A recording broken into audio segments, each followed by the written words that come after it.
muy bien. ¿Has oído lo que han dicho? Sí, nos lo han dicho muy bonito en inglés. Recording in progress. ¿A ti te lo han dicho en inglés? A mí me han dicho en inglés. Pues a mí me lo han dicho en castellano. Esta reunión Ah, pues, está siendo grabada.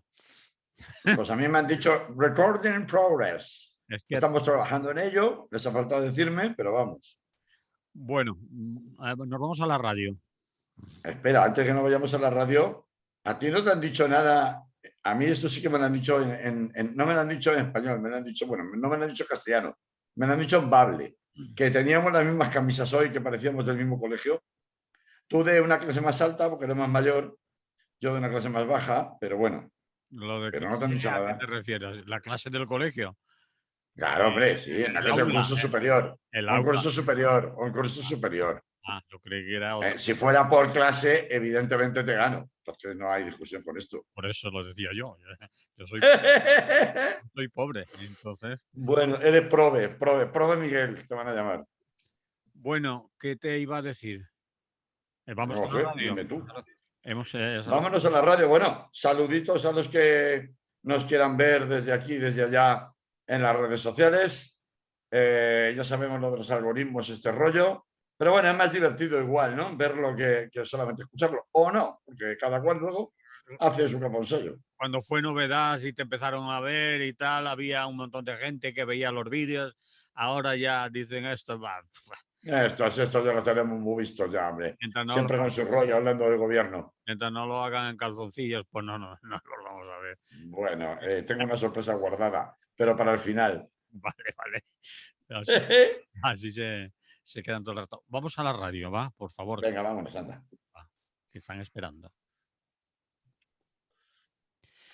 Carlos Montouto, buenos días. Hola, ¿qué tal? Buenos días a todas, buenos días a todos. Una semana más aquí en el Es lo que hay de los martes. Gracias por invitarme. Estás invitado a perpetuidad. Ya sabes que no hace falta ni que te mande la tarjeta. Ya, es que ya se sabe que ten confianza para esto. Pasa Vale. lo que pasa. Muy bien, Carlos.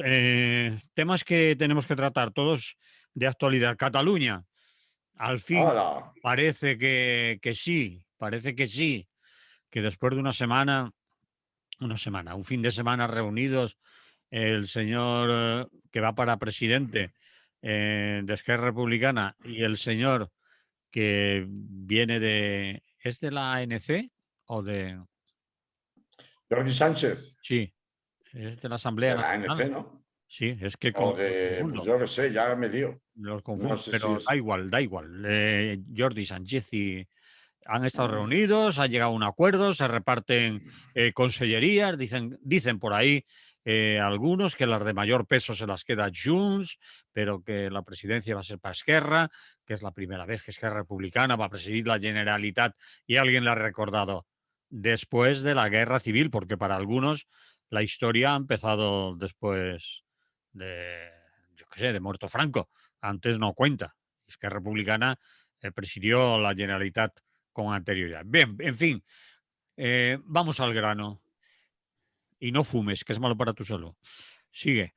Bueno, mientras no sea malo para la salud de nuestros oyentes, Vale. sigue siendo cosa mía. ¿Cómo se nota que ha sido sanitario? Pesado. Claro. Bueno, a ver por dónde empezamos, porque uno ve la lista de carteras que se han repartido Esquerra Republicana y Junts en este principio de acuerdo de gobierno para Cataluña y no le entra un poco la cosa, ¿no? Es decir, hemos pasado la semana pasada de estar insistiendo Pere Aragonés con que iba a ver si había gobierno de RC, sería un gobierno exclusivamente de RC, y hemos pasado a que se han repartido 7 carteras cada uno, Esquerra Republicana y Junts, Sí. pero es que en las 7 carteras que Junts se queda están cosas tan importantísimas Con la economía. como economía y hacienda, es decir, el cacaus, que es lo que importa aquí siempre, y más en tiempos que se presumen o se venden como de venidera bonanza económica en 2022 y 2023 con la pasta que llega de Europa.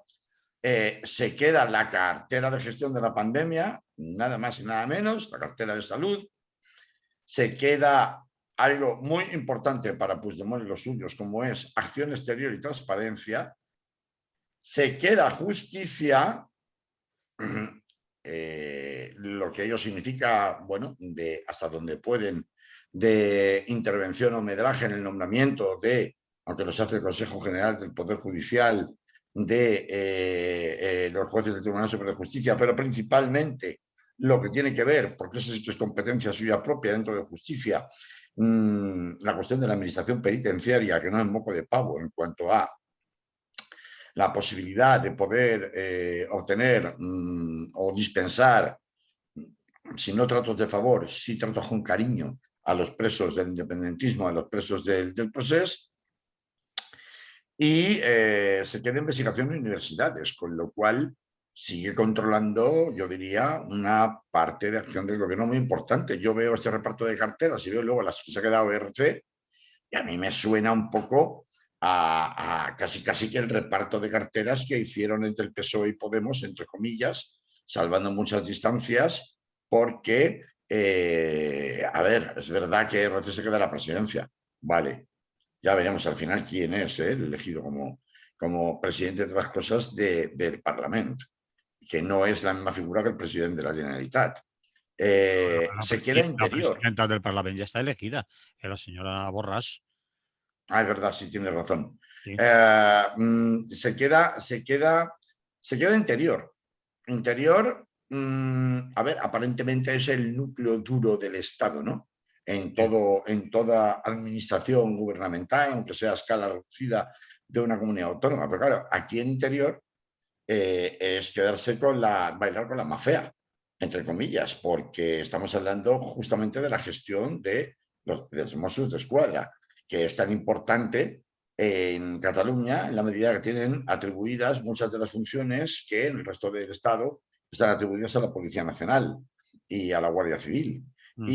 Pero además hay una fortísima exigencia por parte de las CUP para reforzar con sus votos la investidura de Pere Aragonés, que pasa precisamente por cesación directa de intervención de Mossos d'Esquadra, por ejemplo, en todo lo que tenga que ver con desahucios, en todo lo que tenga que ver con piquetes de huelgas, etcétera, etcétera. Es decir, que compaginar esas exigencias de sus socios y no de gobiernos y de coalición en el Parlamento catalán de los cuperos o cupaires con la gestión de una cartera como interior, resulta, como digo, bailar con la más fea. Es verdad que se queda, bueno, pues con feminismo e igualdad, se queda con acción climática, agricultura y alimentación, que yo entiendo que, bueno, puede tener importancia en cuanto a la gestión de fondos, por ejemplo, de reestructuración, pero no dejan de ser, desde el punto de vista político, una cartera menor. Y por último se queda empresa y trabajo. Claro, esto de empresa y trabajo, pues a ver, se dice o se vende desde Izquierda Republicana la idea de que a ver, que va a ser una manera de equilibrar, pues equilibrar un poco la idea de que Junts per Catalunya se quede con economía y hacienda. En la medida en la que hay, por ejemplo, dos asuntos muy, muy importantes de la crisis industrial en Cataluña, que apenas tenía el Departamento de Empresa recursos presupuestarios, como son el cierre de Nissan y la reconversión de la industria de la automoción, que es tan importante en particular en la zona del Baix Llobregat, ¿no? Allí en Barcelona, en la provincia de Barcelona, zona franca, etcétera, etcétera, ¿no? A mí me parece que en el reparto de canicas a Esquerra le tocan las más pequeñas. Y desde luego me parece altamente extraño que finalmente Junts per Catalunya haya conseguido carteras de tanto peso, además en igualdad de condiciones, de número por lo menos. Otra cosa distinta será en la parte que tiene que ver con la cuestión presupuestaria, ¿no? Hay una cuestión muy importante después, que es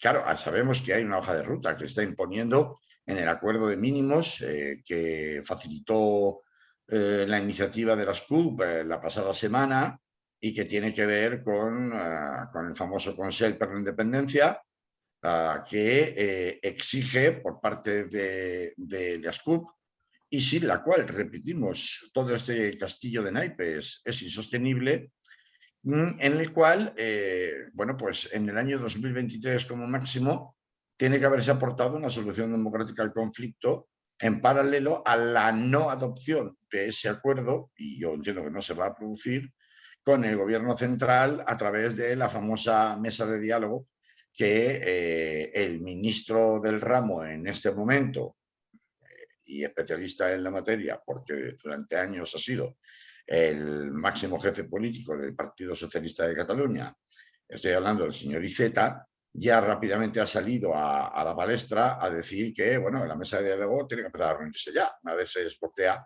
la situación de interinidad en la que estaba el gobierno catalán actual, que entre otras cosas tiene encima de la mesa la obligación de sacar adelante, veremos si lo consigue, porque la SCUP va a exigir gestos muy significativos, no solamente en el plano de la limitación de actividades y funciones de Junts per Catalunya, sino también en el plano de la hoja de ruta independentista, pues tiene que, vamos, que les ponen encima de la mesa, como si dijéramos, una especie de corsé de seguridad al nuevo gobierno que surja con la investidura de Pere Aragonés, en cuanto a exigirles que en 2023 la mesa de diálogo haya alcanzado un acuerdo. Yo y Z, vamos, se van a necesitar, como digo, gestos muy importantes iniciales por parte de IZ, que no supongo, quiero creer que Pedro Sánchez tiene con IZ trazado un plan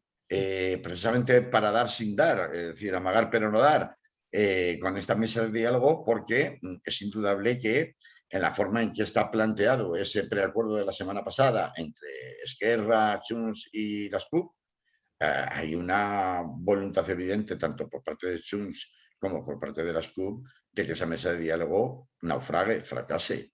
Y por tanto, aunque inicialmente la no repetición de elecciones que parece por fin alejarse después de tantos meses de zozobra en Cataluña, y que yo creía que al final se iba a producir, milagrosamente,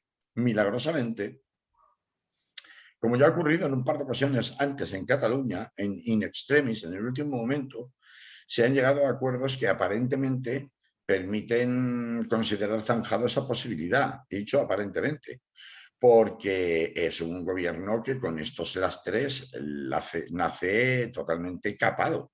Es decir, un gobierno que en mi opinión no garantiza ninguna estabilidad, por mucho decía que Pedro Sánchez y el gobierno de Madrid se haya apresurado a felicitarse de la idea de que no haya repetición electoral en Cataluña, puesto que eso supondría, en teoría, una facilidad de interlocución mayor con el gobierno catalán, que a su vez permitiera establecer alguna clase de acuerdos para garantizar la estabilidad de la legislatura también hasta 2023 del gobierno de Pedro Sánchez. Pero a mí me parece que más allá de las grandes declaraciones formales, más allá de que Salvador Illa queda retratado aquí, porque queda un poco como compuesto pero sin novia, que se dice, ¿no? Finalmente es el más votado y resulta que mientras él está, igual que Ciudadanos, criticando la formación de este gobierno, que dice que no es más que la repetición de los errores del pasado, en Madrid se están felicitando sus propios correligionarios de partido en el gobierno porque efectivamente se ha cerrado una cosa. Dice, mire usted, esto está haciendo un poquito el ridículo, ¿no? Mejor tápese.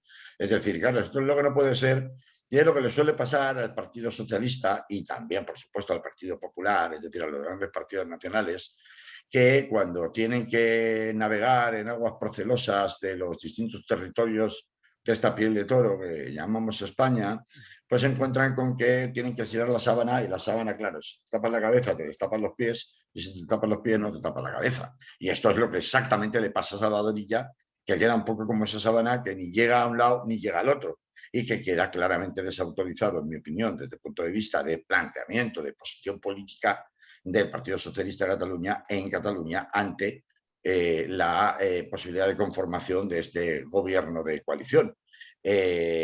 Bueno, va a haber que empezar a andar, pero desde luego encima de la mesa a mí me da la sensación que hay, y más después de donde venimos, problemas mucho más profundos que no se solucionan como tradicionalmente se resolvía todo en Cataluña a base de manguerazo de pasta, de euros, y no se van a solucionar con el manguerazo de euros. Yo supongo que parte de las estrategias de Iceta, de Miquel Iceta, en nombre del gobierno de Pedro Sánchez, pasa precisamente por una cierta coadministración de esos fondos estructurales que procederán de Europa, esto que le llaman los fondos generación Next, ¿no? No, sí, Next Generation, ¿no? De la Unión Europea, sí. que es, claro, que se supone que permitirían tener contento a todo el mundo, por lo menos en Cataluña, en cuanto a la posibilidad de administrar, sobre todo con una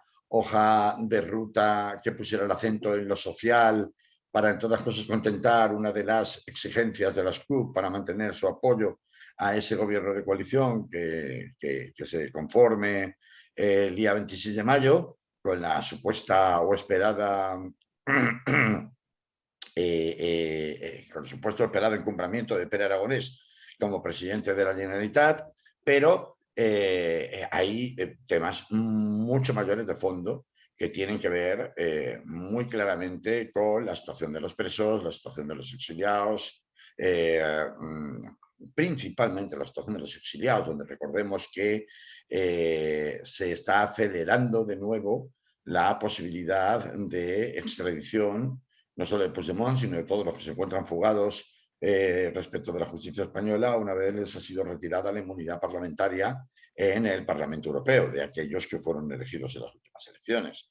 Por lo tanto, en fin, yo debería alegrarme de que efectivamente no se condene al pueblo catalán a una repetición de elecciones, porque además el pueblo catalán es precisamente uno de los más necesitados en que se formara un gobierno después de tanto vaivén político desde los tiempos de Quim Torra y antes con Puigdemont, porque están, recordemos, funcionando con los presupuestos prorrogados para el año 2020 que se hicieron durante el contexto pre-pandemia, pre-estado de alarma. Por tanto, son unos presupuestos totalmente desfasados, totalmente insuficientes, que no pueden responder en absoluto a los enormes problemas, complejos problemas que tiene la sociedad catalana en todos los planos, en el plano industrial, lo hemos contado antes, la Nissan como buque insignia de crisis laboral de gran magnitud, por supuesto en el plano social, particularmente con todo lo que tiene que ver con vivienda, la especulación urbanística, la gentrificación salvaje de los grandes centros urbanos con atractivo turístico y naturalmente siempre en el horizonte el conflicto casi irresoluble entre posiciones que desbordan claramente el marco constitucional, por las que abogan de una manera radical las CUP nuevamente. De hecho, es más, uno de los pilares del preacuerdo que se adopta por Esquerra Republicana, por Junts y por las CUP la pasada semana, pasa precisamente por dejar claro que este acuerdo ha de ir más lejos del marco mismo de gobernabilidad, tratando de dar a entender que sí, que la gobernabilidad será una cosa y es necesario que haya un gobierno en funciones y trabajando en el marco de la Comunidad Autónoma Catalana, pero al mismo tiempo las instituciones catalanas tienen que estar funcionando en una segunda velocidad relacionadas precisamente con la hoja de ruta soberanista. Esta segunda velocidad es la que a mí me parece que, bueno, en fin, uno puede tener cierta capacidad de maniobra, cierto margen, cierta mano izquierda, cierto, como digo, margen temporal para poder estar intercambiando hasta cierto punto cromos, favores, concesiones, etcétera, etcétera, que permitan dar la sensación de que se avanza particularmente hacia una consulta pactada con el gobierno central, ¿no? Que es por donde van a ir los tiros, evidentemente, de las posibles negociaciones en la mesa de diálogo de partidos.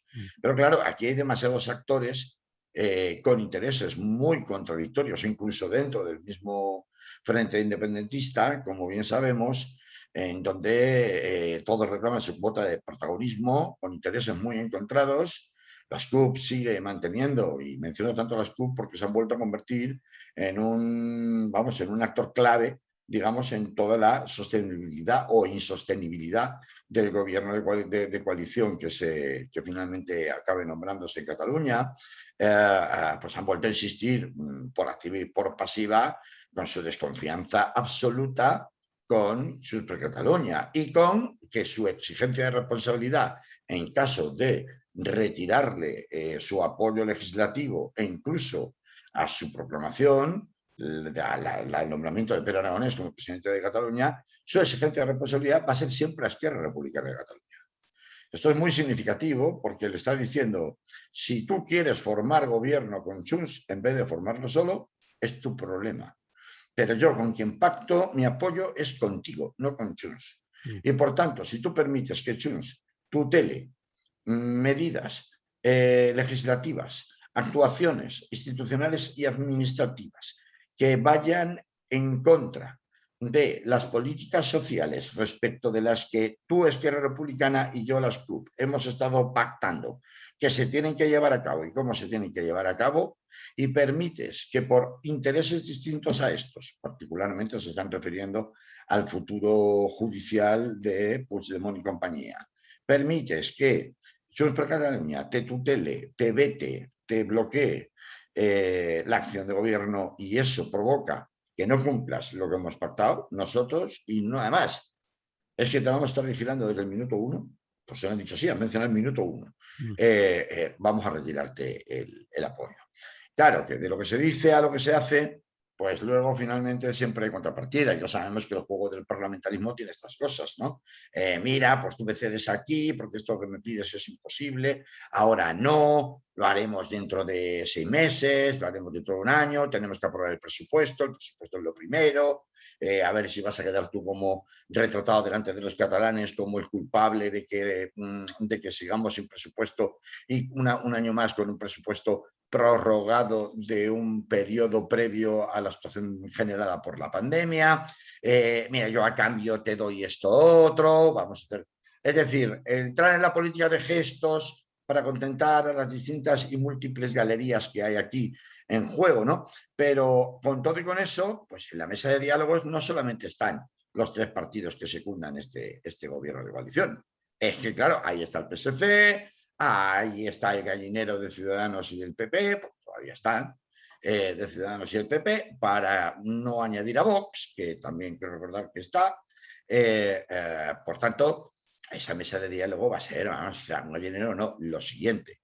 Y desde ese punto de vista, muchas de las declaraciones que se hagan por distintos responsables, en particular de Esquerra Republicana de Cataluña, ya pueden suponer un gigantesco quebradero de cabeza porque por donde, por un lado, puedas realizar declaraciones o actuaciones o compromisos de intenciones en una determinada línea, instantáneamente va a provocar que la otra línea que también estabas necesitado de conformar, pues salte por los aires y ponga el grito en el cielo, ¿no? Por tanto, es un equilibrio delicadísimo el que va a tener que hacer Esquerra Republicana de Cataluña y Pere Aragonés, con Pere Aragonés a la cabeza, y a mí es un gobierno que no me da ninguna fiabilidad. Es decir, me parece que es un gobierno, a diferencia de lo que sucedió en el año 2017, que también fue conformado de aquella manera, recordemos, con la salida de Artur Mas, muy traumática, el nombramiento a dedo de Puigdemont, el famoso acuerdo con las CUP, de los 3 puntos, de los 3 famosos puntos en relación a la hoja soberanista,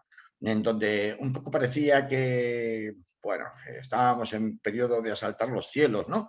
Que diría Pablo Iglesias, del que no nos quitamos de encima ni aunque se vaya de retiro espiritual a China, ¿no? A los templos de allí, del Tíbet, ¿no? En el Himalaya. Bueno, pues por mucho que parecía que estaban en una época en la que no había límites, ¿no? Desde el punto de vista de la política no había límites en cuanto a la consecución del objetivo de proclamación de la independencia. Ahora estamos en un momento muy diferente.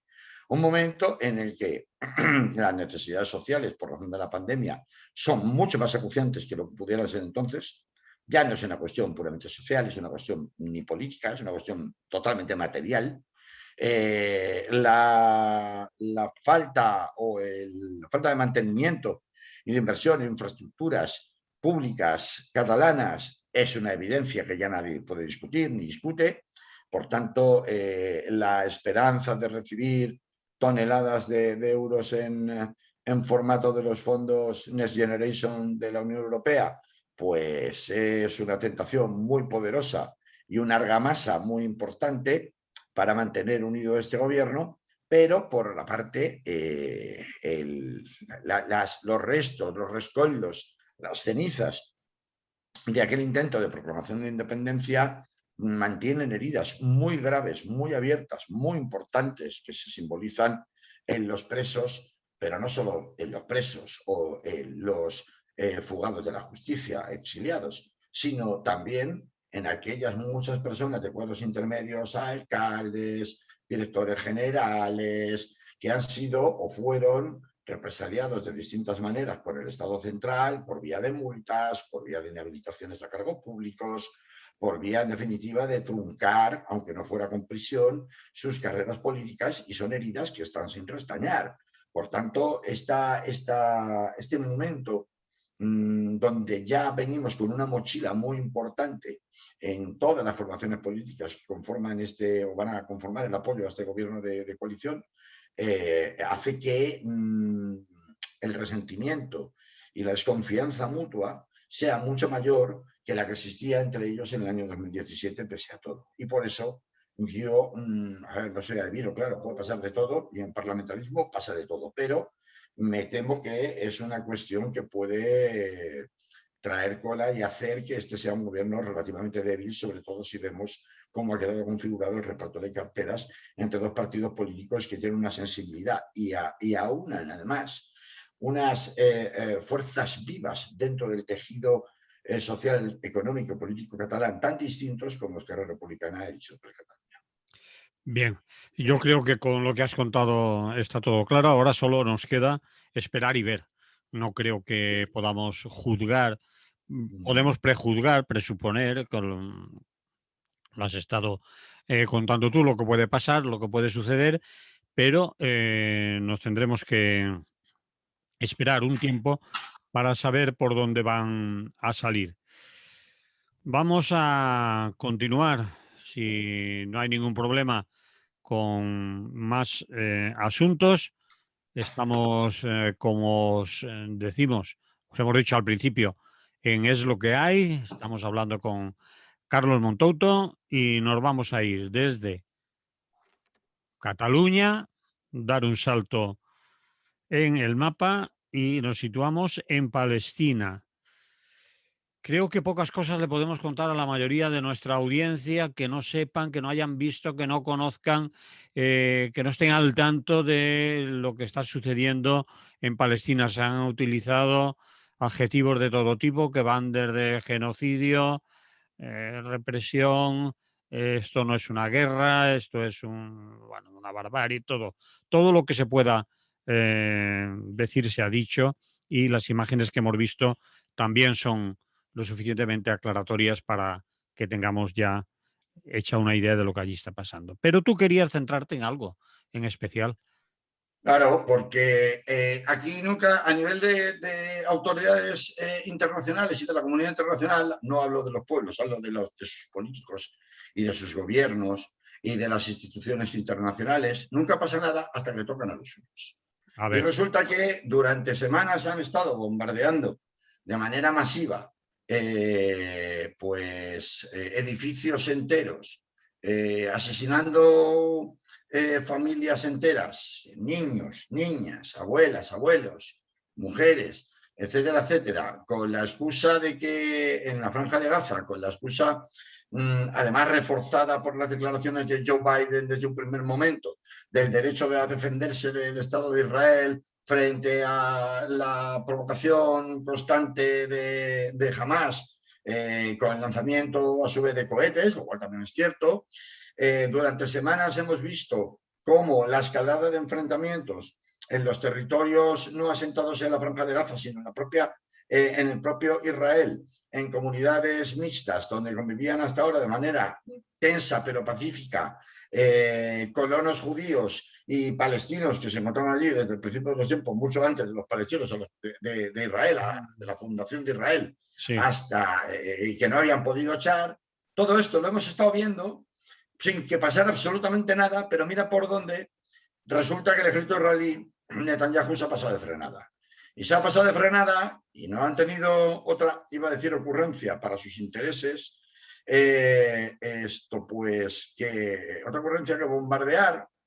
Mira por dónde la llamada Torre Hala, que albergaba unos 60 apartamentos y que era la sede de la agencia de noticias estadounidense Associated Press, que es una de las más importantes del mundo, Sí. y además también donde se encontraban los cuarteles generales del canal de televisión de Qatar, Al Jazeera. Que no es cualquier cosa. Que es mucho más importante en Oriente Medio en particular de lo que uno pudiera pensar. Sí. Es decir, que tiene una influencia notabilísima a todos los niveles. Al Jazeera, digo. Sí. Claro, esto básicamente porque Al Jazeera es el canal de información más extendido, más importante y más influyente entre la comunidad árabe, aquella que precisamente está en sintonía con los intereses de Estados Unidos y que tolera la consistencia de Israel. Por tanto, empezando por Egipto y siguiendo pues, por toda la cornisa, ¿no? Y por todo el Golfo Pérsico. Entonces, que hayan bombardeado el ejército israelí Al Jazeera y hayan bombardeado Associated Press, pues esto es como la que se montó aquí cuando murió Couso. Con todos los respetos para el bueno de Couso, ¿verdad? Quiero decir, ya no puede seguir mirando la opinión pública, ya no puede seguir mirando para otro lado. Y como no puede seguir mirando para otro lado, pues entonces, claro, ya a las autoridades no les queda más remedio que reaccionar. Bueno, ahí yo metería una cuña que a lo mejor no tiene ningún interés. Mete todas las cuñas que quieras. Que la opinión pública ya no estaba mirando para otro lado. Quizás la opinión publicada y la opinión política no pueda mirar para otro lado. La opinión Bueno, pues publicada. sí, queremos hacer esa distinción. Antes Bueno, he dicho que no estaba una hablando de tontería, pero es No importante. es una tontería, pero yo antes ya he advertido que no estaba hablando de los pueblos de los distintos países, sino que estaba hablando, y a eso me refería, de sus gobiernos y de las instituciones internacionales, ¿no? Que conforman, entre otros, los gobiernos de los distintos países de la comunidad internacional. Bueno, claro, hasta ahora, con bastante crítica interna dentro de la propia administración de la Casa Blanca, Joe Biden había mantenido y sus funcionarios de gobierno habían repetido como lorito la consigna de que el Estado de Israel tenía derecho a defenderse. Sí. Pero claro, eso resulta difícil de mantener cuando el propio secretario de Estado norteamericano, Anthony Blinken, asegura ayer, lunes, de visita oficial en Copenhague, que el gobierno norteamericano no ha visto las pruebas de las justificaciones esgrimidas por Israel, que era la presencia de activos de inteligencia de Hamas en el edificio. Como si, vamos a ver, esto aunque lo fuera subiere, un edificio. aunque lo subiere.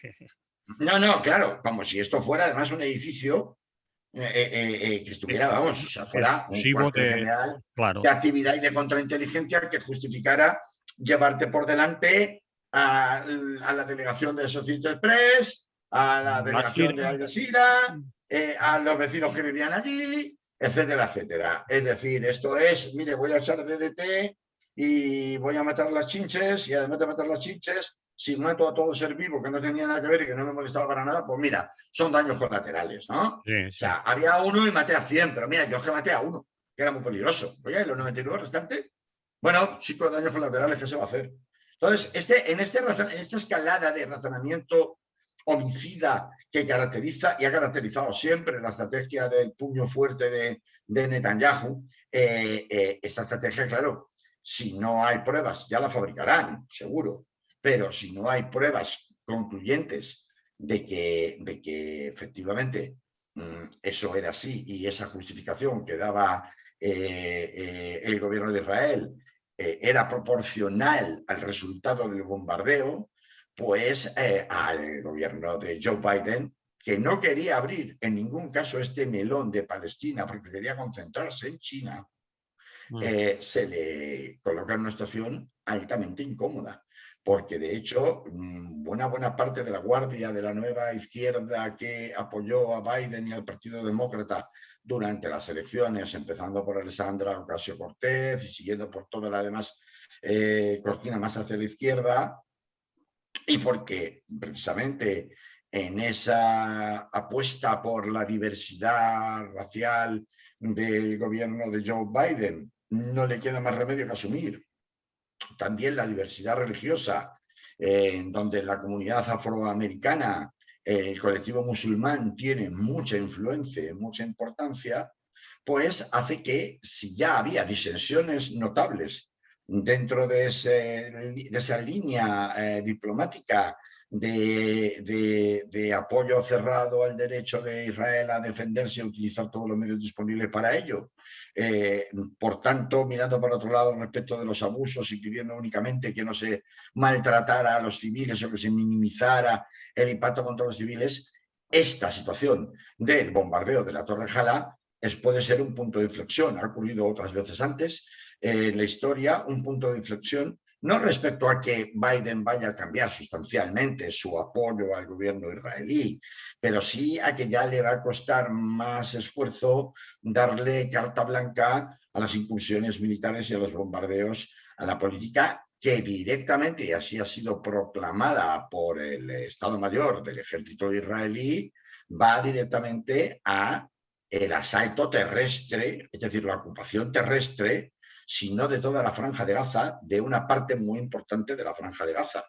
Esto ya puede que no empiece a estar tan claro después de esta pasada de frenada de la Torre Jala, pero no está claro no solamente por qué clase de enfriamiento del apoyo por parte del gobierno estadounidense puede haber supuesto este hecho, de la muerte de civiles, periodistas americanos, de Associated Press y de Al Jazeera, sino que además tiene mucho que ver con el hecho de que el propio Israel está viviendo, y la propia figura de Netanyahu es una figura muy en entredicho, es una figura de pura interinidad en este momento en el gobierno de Israel, al que le ha venido estupendamente para seguir manteniéndose de manera inesperada en el poder. Le ha venido de maravilla este recrudecimiento de la tensión en la franja de Gaza. Y bueno, no me cabe ninguna duda de que ha sido intencionadamente provocado por el ejército israelí, sabiendo, como saben, la dinámica de respuesta y contrarrespuesta que hay cuando hay agresiones a Hamas, y Hamas siempre está obligado, casi por una cuestión de dogma religioso, a responder, aunque sea con lanzamiento de misiles. Ya sabemos lo que ha pasado, que bueno, pues la lista de bajas en la población palestina en Gaza se cuenta por centenas de muertos, mm. mientras que la lista de bajas israelí se cuenta por unidades, ¿no? Por unidades. Claro, la proporción es fantástica, ¿no? Es terrible, ¿no? Entonces, a ver, resulta que es que el próximo 2 de junio, estamos en mayo, Sí, y por eso cuando Estados Unidos y bueno, iba a decir tibia por decir suavemente, por calificar suavemente la actuación diplomática de la Unión Europea, que es verdaderamente vergonzosa, yo diría mucho más que tibia, ¿no? Si hablamos con propiedad. Bueno, pues cuando estas líneas diplomáticas lo vinculan todo al cese de las hostilidades, al alto al fuego, se olvida que mientras que no se cese la pretensión anexionista de gran parte de la política y los políticos israelíes que abundan en esta cuestión permanente de machacar a los colonizados palestinos en todos los sentidos, de restricción, por ejemplo, con las vacunas, ¿no? O sea, no habrá vacunas para Gaza mientras Gaza no deje de responder a los bombardeos, ¿no? Por poner un simple ejemplo. Bueno, pues en este nivel de opresión es indudable que un alto el fuego solamente puede, o se hace, o se fuerza con el objetivo de lograr un espacio de tiempo en el que se produzcan una serie de cambios políticos determinados, pero que nunca guardan relación con la solución real del asunto, bien de la coexistencia de los dos países, sin tutelas del uno respecto del otro, bien de devolución y reparación del daño causado por Israel, tanto por la anexión ilegal de territorios como por la exigencia de responsabilidades de los abusos y crímenes de guerra que se producen constantemente en su actuación respecto a Palestina. Entonces, resulta que el 2 de junio es la fecha límite para que el líder opositor a Netanyahu, surgido de las elecciones. Hay que recordar que en 2 años Israel ha tenido 4 elecciones distintas sin conseguir conformar gobiernos claros, y Netanyahu lleva en posición de interinidad indefinidamente. Pues el líder de la oposición, Yair Lapid, había sido encargado, era el encargado de intentar formar un gobierno de coalición y tenía de plazo hasta el 2 de junio. Toda la situación que se ha producido ahora de escalada bélico-militar impide en la práctica que el día 2 de junio se pueda formar un gobierno de coalición. Y esto está claro que mientras exista o se mantenga esta situación de escalada bélica, la estrategia permanente de Netanyahu, con su retórica de puños de hierro y de golpes mortales contra Hamás, que es una estrategia que siempre ha vendido mucho, sobre todo para cierto sector de la población israelí,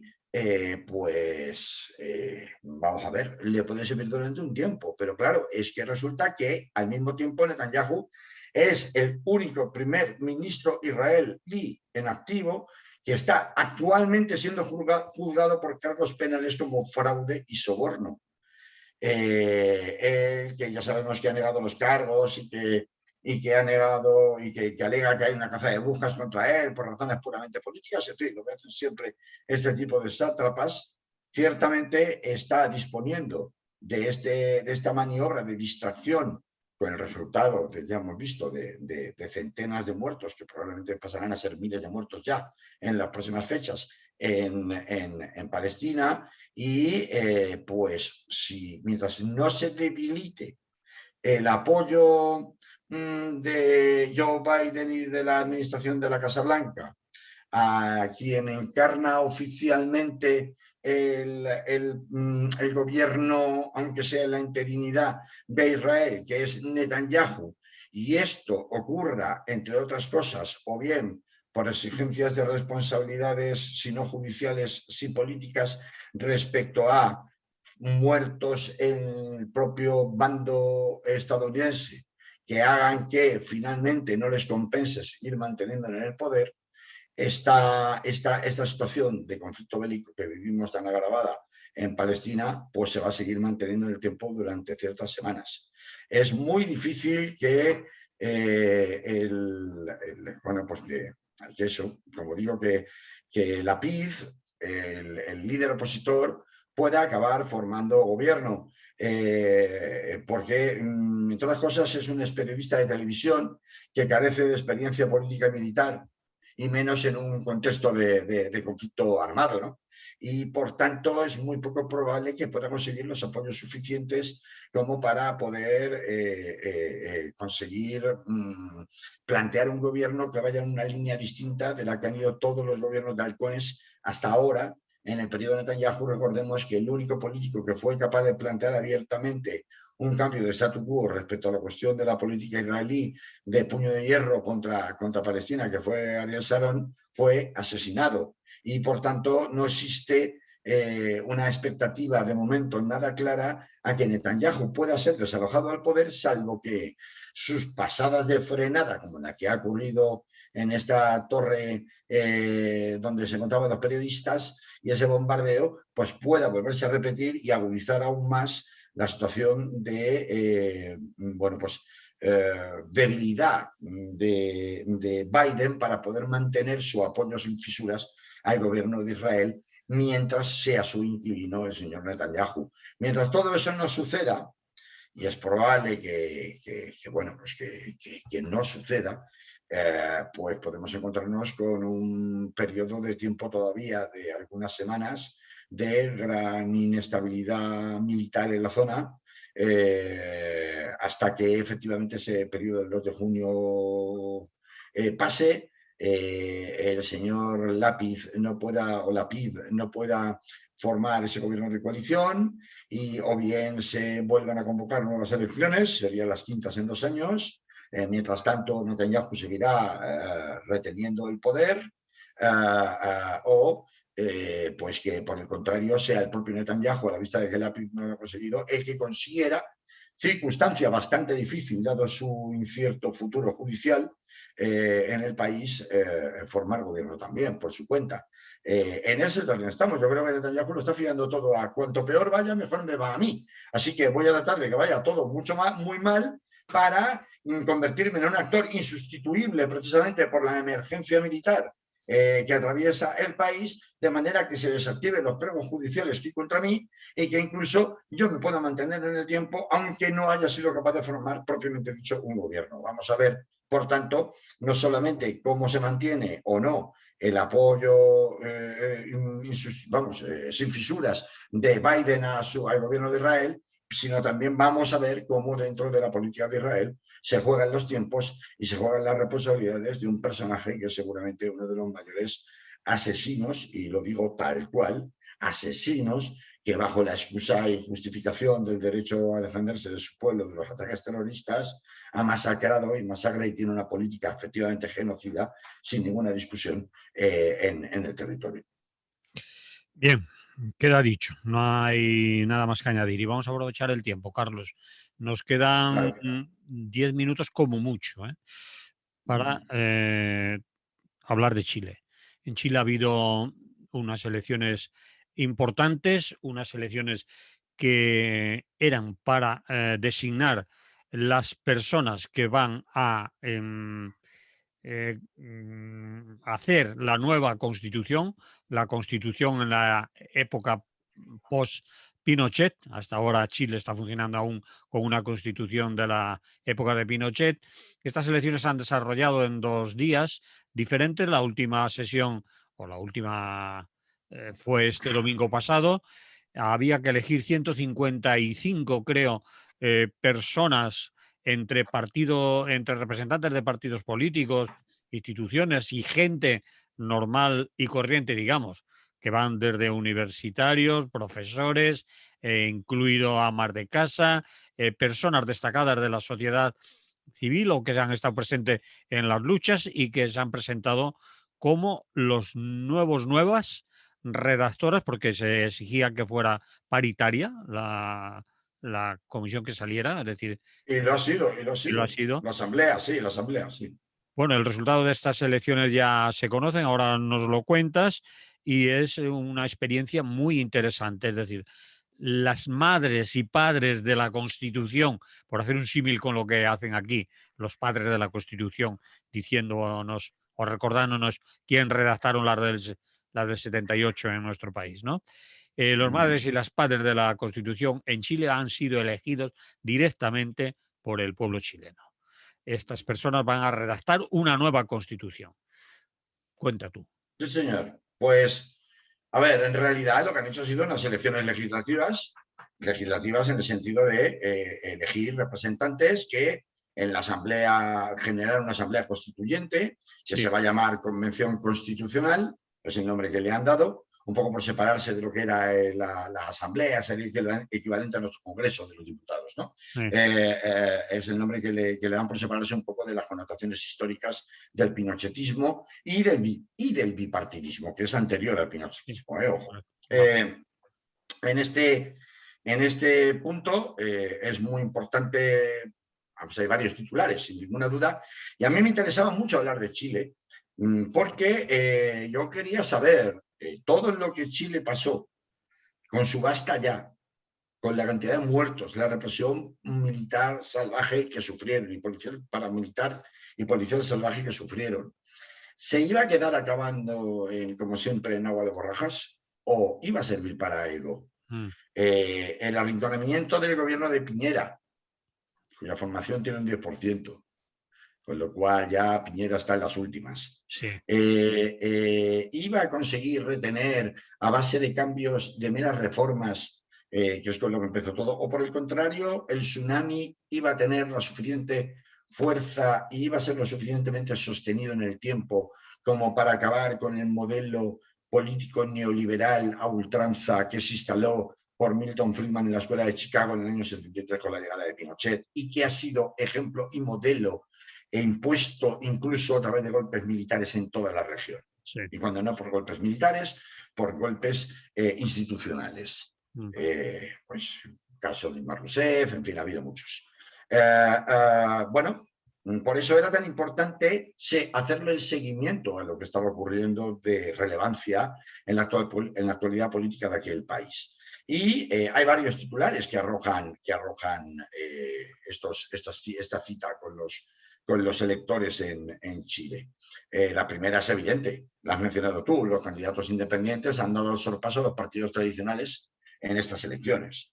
Y es más, incluso dentro de la parte de representación reservada a los bloques o partidos políticos, la derecha ha sumado 39 miembros, el centro izquierda que agrupa la socialdemocracia tradicional, de Michelle Bachelet y compañía, llegó a los 25, pero el Partido Comunista y la coalición Frente Amplio, que nació al alero del movimiento estudiantil, ha alcanzado los 28 escaños, es decir, ha sobrepasado a lo que sería la equivalencia de la socialdemocracia tradicional al estilo PSOE, pero en Chile.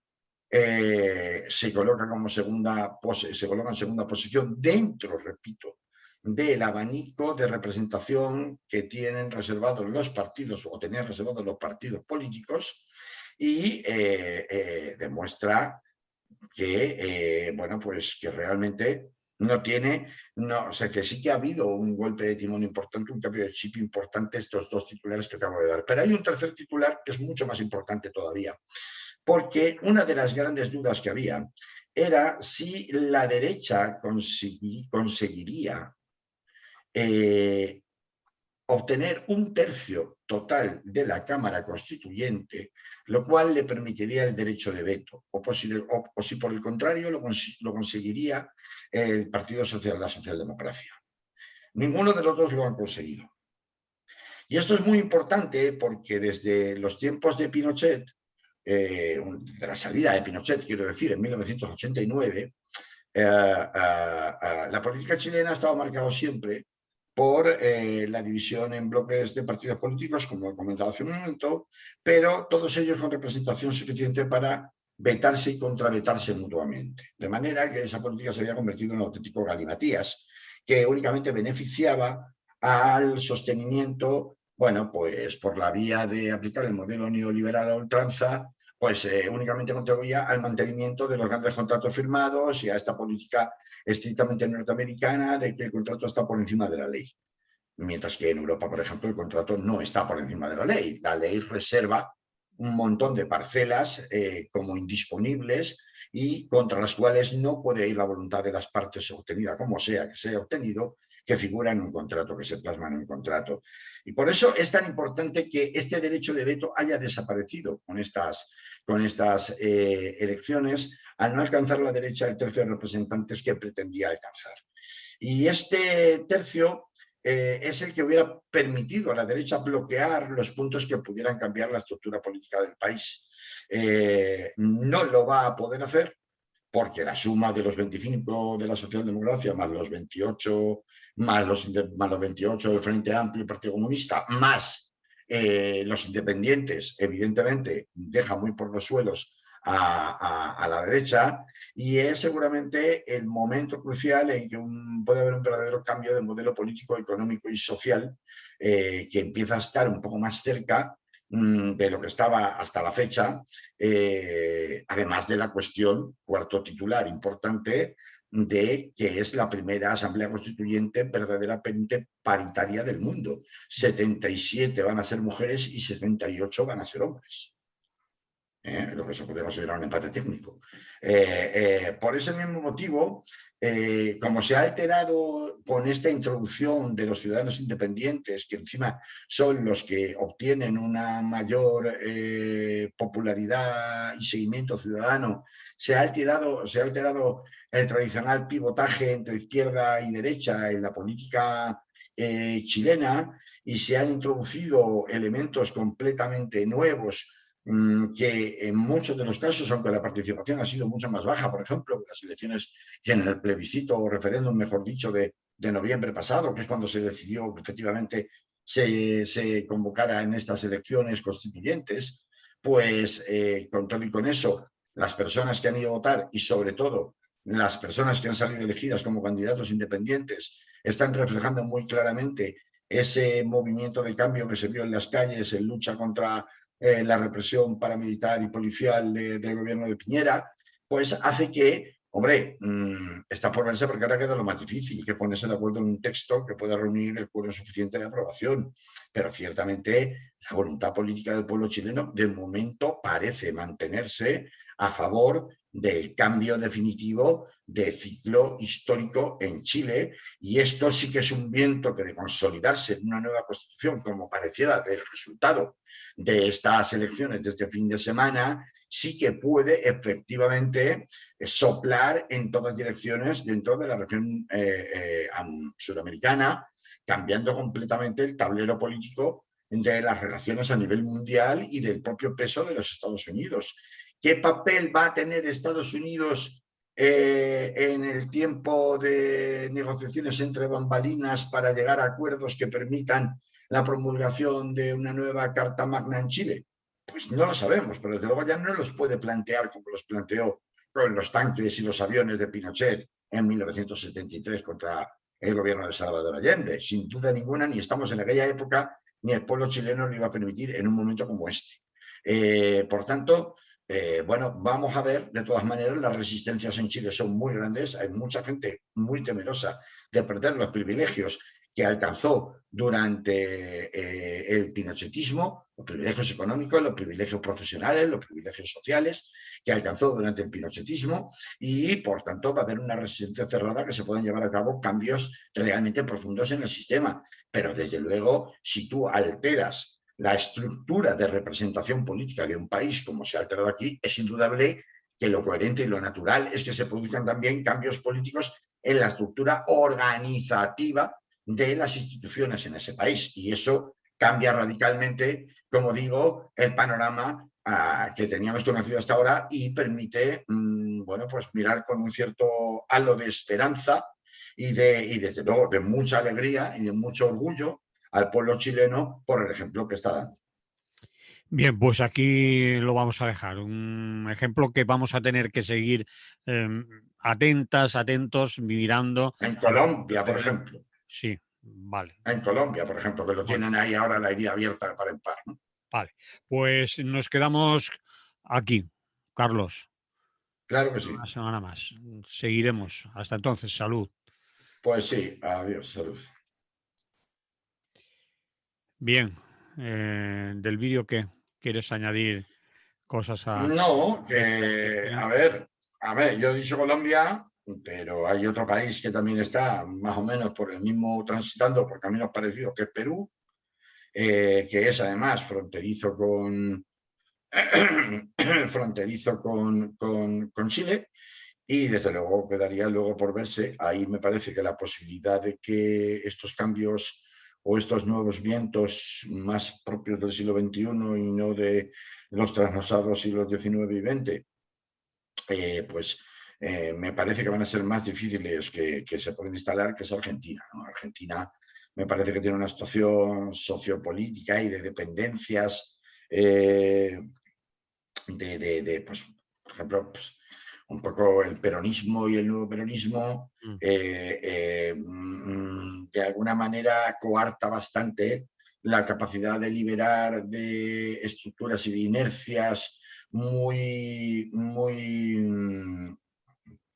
pues eso, con muchas servidumbres del pasado, a la Argentina, de la misma forma que pasaba en México con el PRI, ¿no? Que es, bueno, Sí. sacarse de encima los 70, 80 años de gobierno del PRI pues no se puede producir de un día para otro, Son ¿no? casi instituciones Entonces, más que partidos ya.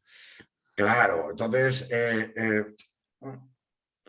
bueno, no es que sea imposible, pero yo creo que Argentina tiene que tener, o sea, no, en Argentina, por ejemplo, yo no veo que exista una posibilidad de cambio constituyente en la forma en la que, por lo menos de momento, en la que Chile se lo está planteando, en donde se reserva una importante parte de la Cámara para miembros electos que no formen parte de los partidos políticos tradicionales. No veo siendo capaz de pactar la clase política argentina ese tipo de cambios o de autoinmolación, entre comillas, pues al estilo de lo que en parte hizo la casta franquista en las Cortes Generales en el año 74, por ejemplo, con la ley de partidos y para poder dar pasos hacia la transición democrática en España, o el que ha tenido no le ha quedado más remedio que hacer a Piñera, o el que veremos si Iván Duque acaba teniendo que conceder en todo o en parte respecto de Chile en Colombia, o qué va a suceder con la inestabilidad de Perú, con tantas elecciones igualmente fallidas, como gobiernos que no duran más de 6 meses, en un país tan grande y tan desigual como es el Perú o como es Colombia, ¿no? En el caso de Iván Duque. Es decir, no, las recetas que sirven en unos territorios no necesariamente sirven en otros, pero donde veo más dificultades para que definitivamente pudiera instalarse una deconstrucción de lo que sería la estructura política casi feudal, sostenida e implantada por vía militar, además, es el caso del peronismo. El peronismo en realidad tiene un origen militar, aunque tenga una rama de asistencia social. A fin de cuentas, Perón era un general. Donde ha sido implantado a sangre y fuego por los militares desde el siglo XIX, muy poco tiempo después de sus respectivas independencias, pues es muy difícil levantar ese tipo de inercias y ese tipo de consolidación hereditaria de privilegios a través de distintas familias, respecto de su implantación en los territorios, el caciquismo que se da todavía en muchas zonas, particularmente fuera de las grandes urbes, en casi todos los territorios de estos países. Bueno, pues es que no hace falta correr tanto, sin irnos tan lejos. Es que aquí, pues yo quiero recordar, por ejemplo, la influencia de la familia Fabra en Castellón, ¿no? Que han estado manejando la provincia de Castellón a su práctico antojo, a todos los niveles institucionales durante casi los siglos, ¿no? Entonces, no, yo creo que el ejemplo Fabra, por ejemplo, en Castellón, es muy ilustrativo un poco de lo que quiero contaros o lo que quiero trasladar de las realidades de aquellos países, ¿no? Aunque sean diferentes entre sí. Pero bueno, como sea, es una magnífica noticia el resultado de las elecciones chilenas para la esperanza en un mundo mejor y un mundo más adaptado a los tiempos actuales que vivimos, ¿no? Donde la gente, por lo general, ¿no? Y más en aquellos países tan machacados, ha comprendido, o parece haber comprendido por fin, veremos si luego le vuelven a contentar con 4 migajas, pero parece haber comprendido por fin que su problema de miseria hereditaria, además, no es un problema que se resuelva cambiando una cara para poner otra, sino que es un problema de estructura misma del Estado en el que viven. Y eso, pues, aunque es muy difícil de cambiar, también es un motor muy emocionante de cambio y de revolución, y esperemos que efectivamente la Asamblea Constituyente surgida en este pasado fin de semana en Chile consiga fraguar, sin que el viento que la empuja a Maine por parte de la población chilena consiga cuajar un texto de la suficiente solidez, con el suficiente consenso como Constitución o Carta Magna, que permita inaugurar modelos políticos e institucionales de verdadero cambio en las estructuras de su país, y que sirvan además de modelo para otros países de la zona y en general para el mundo. 77 y 78, una paridad así, es un ejemplo para el mundo, no solamente para la región latinoamericana. Sí. Y en ese sentido, pues no cabe otra cosa que quitarse el sombrero y aplaudir a los muchos que se sacrificaron, que perdieron la vida, que perdieron la libertad, que todavía tienen heridas, que perdieron el trabajo, que tienen secuelas de el enfrentamiento a veces anónimo para reivindicar su derecho a una vida mejor frente a la bestia, que es en definitiva al aparato represor y militar del sistema capitalista, ¿no? Y que es lo que vimos todos durante semanas en aquel país andino, ¿no? Es curioso, para mí ha tenido muy poco eco estas elecciones en los medios públicos, al menos, y también en los medios en general, ¿no? O Claro, por eso teníamos que contarlo nosotros. no, bueno, ha habido información, no vamos a decir que ha habido cierre total, pero no se ha explicado suficientemente lo que La significaba, importancia, la claro. importancia del tema, no ha habido debate, etcétera, etcétera. Sí, ha sido un tema que Bueno, no porque sea que se no, copien, no sea que se fijen, no sea que aprendan, no sea claro, porque es más importante si el coleta se la corta o no se la corta, si me sí, explico. Entonces, claro, mm, pues mientras nos tienen entretenidos con pan y fútbol, que decía Gael, toros, pues, y coletas ahora, pues claro, pues ya está, ¿no? No vaya a ser que efectivamente aprendamos, no, aquello está muy lejos, no, es que tú quieres implantar aquí. Antes se decía lo bolivariano, era como la sí, ejemplificación del mal que amenaza el privilegio hereditario que fomenta el capitalismo, ¿no? A través de la protección de la familia. Pero hoy que se dirá dentro de poco, se dirá, no, si tuvieras que implantar aquello de los chilenos, tantos locos, ¿no? Bueno, pues en fin, ya sabemos cómo funciona los medios de comunicación en general en todo el mundo, no solamente aquí.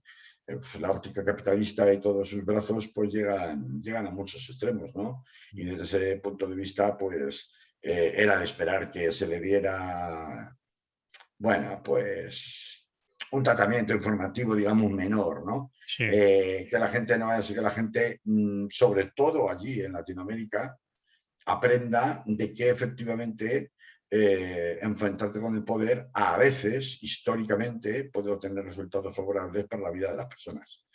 Y siempre y cuando el enfrentamiento es colectivo y con mucho derramamiento de sangre, con mucho dolor, mm, porque ya sabemos que el coste de enfrentarse a la bestia, pues siempre es ese, ¿no?